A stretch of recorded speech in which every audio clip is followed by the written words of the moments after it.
Amsaa 25 2026 akkam jirtu daawwattoota keenya oddoo Sibuu Neetwork yeroo kana isin biraan geenya. Jiraattonni guyyaa dhalootaa fi du'aa yeroo galmeessuu yoo dadhaban qarshii adabamuu jedhe biirichi. Magaalaa Finfinneetti bara baajataa dhufu jechuun adoolessa 1 akka lakkoofsa Itoophiyaa irraa eegalee taateewwan murteessoo yeroon galmeessuu dhabuun adabbii qarshii 5,000 qaba jedhe ejensiin galmee siivilii fi tajaajila lammiilee. Adabbiin barbaachisne irraa of qusachuuf yeroodhaan tartiiba kennameen galmaa'uu qabu jedhameera. Kanaaf dhaloota gaa'elaa fi waliikuu guyyoota 90 keessatti du'aa fi guddifacha guyyoota 30 keessatti kaffaluu qabu jedhame. Bara baajataa kanatti ji'oota 9 qofa keessatti dhala 83,767 du'a 5,161 fi guddifacha 178 galmaa'ee jira jedhe biirichi. Walumaa galatti taateewwan murteessoo ta'an 89,106 galmaa'eera jedhame. Sirna galmee siivilii ammayyeessuun karoora biyyaalessaa fi madaalli baay'ina uummataa magaalaa sirreessuuf murteessaadha jedhame. Haga ammaatti sababa hanqina hubannootiif adabbiin dirqamaa kan hin turre ta'us gara fuulduraatti itti gaafatamummaa keessan akka baatan ejensichi waamicha dhiyeesseera.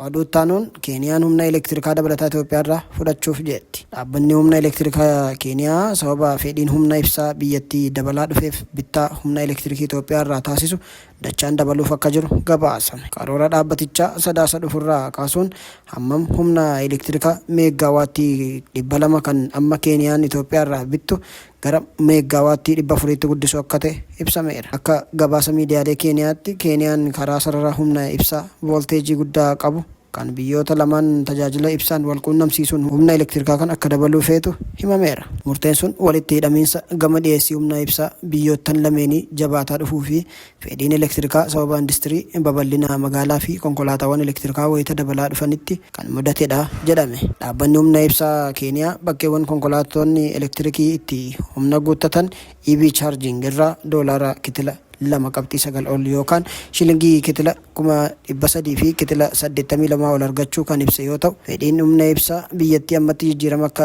jijjiiramaa akka jiru ibsameera. Kanarraa ka'uunis Keeniyaan sababa sochii industirii lakkoofsi konkolaataawwan elektirikaan hojjetan dabaluu biyyattiin dhiyeessii annisaan dhiibbaa jala jiraachuu gabaasi kun eereera. Dhaabbanni humna elektirikaa Keeniyaa murtee sana kan dabarse wayita biyyoottan muddama waraanaa Yuunaayitid Isteetii fi Israa'el Iraan irratti banan hordofee mudateen duuba mala dhahataa jiran irrattidha. Keessumaa Afrikaa keessatti biyyoottan rakkoo dhiyeessii annisaa addunyaa jeeqaa jiru akka dandamataniif daldala waloo jabeeffachuuf itti jiran.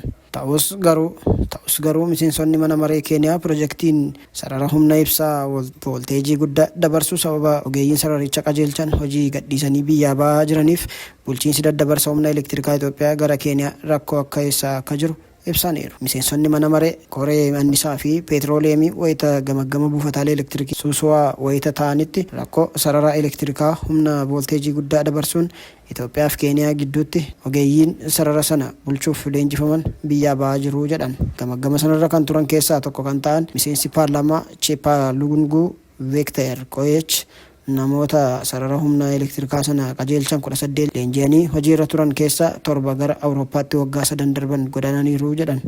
Biyyattiin ogeeyyii sana irratti qabeenyaa hedduu dhangalaastee isaan akkasiin ba'uun baay'ee waan hamaadha jechuun dubbataniiru. Miseensonni mana maree Keeniyaa sunneen haalli sun dandeettii biyyattiin rakkoo teeknikaa pirojektii sana bulchuu dadhabsiisaa jiraachuullee dabalataan ibsaniiru. Ogeeyyiin sunis sababa kaffaltiin akka hojii sana gadi dhiisaa jiran gabaasa kana keessatti eerameera.